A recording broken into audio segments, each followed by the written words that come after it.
क्या एक खाद बनाने वाली कंपनी हवाई जहाज उड़ा सकती है? ये सवाल मजाक लगता है, लेकिन पाकिस्तान में ये हकीकत है। पाकिस्तान इंटरनेशनल एयरलाइंस (PIA) वहाँ की नेशनल कैरियर आज बिकने की कगार पर है। 800 अरब रुपए का घाटा है। IMF ने गर्दन पकड़ रखी है कि इस सफेद हाथी को बेचो। लेकिन हैरानी की बात यह नहीं है कि एयरलाइन बिक रही है। हैरानी की बात यह है कि इसे खरीदने की रेस में सबसे आगे कौन है? कोई विदेशी एयरलाइन नहीं, बल्कि फौजी फर्टिलाइजर कंपनी। आप सोचेंगे कि फर्टिलाइजर कंपनी का एविएशन से क्या लेना देना? जवाब है पावर। ये कंपनी हिस्सा है फौजी फाउंडेशन का, जो पाकिस्तान मिलिट्री का बिजनेस एम्पायर है। दुनिया इसे मिल बस कहती है, मिलिट्री और बिजनेस का मेल, जहां रक्षक ही सबसे बड़ा व्यापारी बन चुका है। लेकिन सवाल ये है कि एक फौजी जिसका काम सरहद पर लड़ना है, वो फैक्ट्री ओनर कैसे बन गया? लोग कहते हैं पाकिस्तान आर्मी ने बिजनेस लालच में शुरू किया, लेकिन सच ये है कि इसकी शुरुआत डर से हुई थी। बात 1951 की है। पाकिस्तान को बने हुए सिर्फ 4 साल हुए थे जब रावलपिंडी कॉन्स्पिरेसी हुई। जनरल आयूब खान को रियलाइज हुआ कि अगर ऑफिसर्स की वफादारी चाहिए तो उन्हें सिर्फ ऑर्डर्स नहीं, सुविधाएं, फैसिलिटीज देनी होंगी। तब अंग्रेज जाते जाते एक फंड छोड़ गए थे, post war services reconstruction fund. ये पैसा गरीब सिपाहियों की विधवाओं के लिए था। कायदे से ये पैसा उन्हें कैश मिलना चाहिए था, लेकिन 1954 में आयूब खान ने एक फैसला लिया। उन्होंने कहा पैसा बांटेंगे नहीं, इन्वेस्ट करेंगे। और इसी तरह जन्म हुआ फौजी फाउंडेशन का। उन्होंने बंदूकें नहीं खरीदी, उन्होंने शुगर मिल्स और सीरियल प्लांट्स लगाए। गरीबों का पैसा लेकर फौज ने अपने फाइनेंशियल आज़ादी का पहला पत्थर रखा। फैक्ट्री तो लगा ली, लेकिन असली अमीरी आती है जमीन से, और पाकिस्तान आर्मी ने जमीन हड़पने का जो तरीका निकाला वो ब्रिटिश राज से भी आगे निकल गया। पाकिस्तान में कहा जाता है कि सबसे बड़ी रियल एस्टेट कंपनी वहां की फौज है, लेकिन ये टाइटल उन्हें मिला कैसे? 1950s में सिंध में नए डैम्स और बैराजेस बने। लाखों एकड़ बंजर जमीन खेती के लायक हुई। ये जमीन गरीब किसानों को मिलनी चाहिए थी, लेकिन जनरल आयूब खान ने एक पुराना ब्रिटिश कानून निकाला और उसमें एक नया रूल जोड़ा, 10% रूल। तय हुआ कि हर नई डेवलप होने वाली जमीन का 10% हिस्सा सीधा फौज को मिलेगा। नतीजा, रातों रात जनरल्स बड़े जागीरदार बन गए। जनरल अयूब खान ने खुद 247 एकड़ जमीन ली।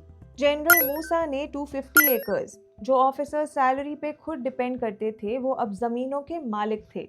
वहाँ का किसान अपनी ही मिट्टी पर मजदूर बन गया, और उसका मालिक वो ऑफिसर था जो वर्दी पहनकर आता था। लेकिन जब देश टूट रहा था, तब फौज क्या कर रही थी? 1971 में जब इंडिया जंग की तैयारी कर रहा था, पाकिस्तान आर्मी नया बिजनेस खोल रही थी। जंग के मैदान में हार और बिजनेस के मैदान में जीत, ये पाकिस्तान आर्मी की पुरानी आदत है। सोचिए, अक्टूबर 1971 का वक्त है। इंडिया बॉर्डर पर तैयारी कर रहा है, मुक्ति बहिनी लड़ रही है, पाकिस्तान टूटने की कगार पर है। ऐसे वक्त में GHQ जनरल हेडक्वार्टर्स में क्या डिस्कशन होना चाहिए? स्ट्रैटेजी का? नहीं, वहां डिस्कशन हो रहा था एक नए ट्रस्ट का। ठीक जंग से 2 महीने पहले पाकिस्तानी आर्मी ने बनाया आर्मी वेलफेयर ट्रस्ट, AWT। मकसद था आर्मी के पेंशन फंड्स को बिजनेस में लगाना। जब ढाका में सरेंडर हो रहा था, रावलपिंडी में इन्वेस्टमेंट स्ट्रैटेजीज बन रही थी। ये वो दौर था जब फौज ने क्लियर कर दिया था कि मुल्क रहे ना रहे, बिजनेस चलना चाहिए। आर्मी का बिजनेस सेट था, अब बारी थी नेवी और एयरफोर्स की। और फिर एंट्री हुई लॉजिस्टिक्स के खेल में, जिसने पूरे रेलवे सिस्टम को खा लिया। पाकिस्तान रेलवेज आज बर्बादी की हालत में क्यों है? का जिम्मेदार कोई और नहीं, वहाँ की फौज का एक डिपार्टमेंट है, NLC। 1978 में कराची पोर्ट पर गेहूं सड़ रहा था क्योंकि ट्रांसपोर्ट के लिए ट्रक्स कम पड़ गए थे। जनरल जिया उल हक ने सोल्यूशन दिया, नेशनल लॉजिस्टिक्स सेल, NLC। फौजी ट्रक सड़कों पर उतर गए। कहा गया कि ये टेम्पररी है, लेकिन पाकिस्तान में फौज जहां घुसती है वहां से वापस नहीं आती। NLC ने धीरे धीरे पाकिस्तान रेलवेज का धंधा चौपट कर दिया। 90s आते आते 50% माल ढुलाई फौज के पास चली गई। सारे सरकारी ठेके बिना बिडिंग के NLC को मिलने लगे। एक चलता फिरता रेलवे डिपार्टमेंट मारा गया ताकि फौजी ट्रक्स का बिजनेस चल सके। ये एफिशिएंसी नहीं, ये मोनोपोली थी। लॉजिस्टिक्स के बाद बारी आई शहरों की। आज पाकिस्तान का हर बड़ा शहर फौज की रियल एस्टेट कॉलोनी बन चुका है। पाकिस्तान में डीएचए का मतलब डिफेंस हाउसिंग अथॉरिटी नहीं बल्कि डेवलप, हाइप एंड अक्वायर बन चुका है। आप कराची, लाहौर या इस्लामाबाद चले जाएं, सबसे पॉश, सबसे महंगा इलाका डीएचए का ही होगा। मॉडल बड़ा सिंपल और करप्ट है। सरकार से कौड़ियों के भाव जमीन लो, उसे डेवलप करो और फौजी ऑफिसर्स को सस्ते रेट्स पर अलॉट करो। फिर वही ऑफिसर उस प्लॉट को मार्केट रेट पर किसी सिविलियन सेठ को बेचता है और करोड़ों का मुनाफा कमाता है। आयशा सिद्दीका, जो मिलिट्री इंक की ऑथर हैं, बताती हैं कि आज पाकिस्तान आर्मी 1 करोड़ 15 लाख एकड़ जमीन कंट्रोल करती है। जितना बड़ा रैंक उतना बड़ा प्लॉट। ये रिटायरमेंट प्लान नहीं है, ये स्टेट रिसोर्सेज की दिन दहाड़े लूट है। लेकिन 2018 के बाद ये खेल बदल गया। अब फौज पर्दे के पीछे से नहीं बल्कि फ्रंट सीट पर बैठकर इकोनॉमी चला रही है। पाकिस्तान में अब डेमोक्रेसी नहीं, हाइब्रिड रिजीम भी पुरानी बात हो गई। अब वहाँ चल रहा है जनरल का राज। 2022 में जब पाकिस्तान डिफॉल्ट होने वाला था, तब जनरल असीम मुनीर ने कमांड संभाली। उन्होंने बनाया SIFC, special investment facilitation council. History में पहली बार army chief officially investment committee में बैठते हैं। अगर किसी फॉरेनर को पाकिस्तान में धंधा करना है तो फाइल मिनिस्ट्री में नहीं, GHQ में पास होगी।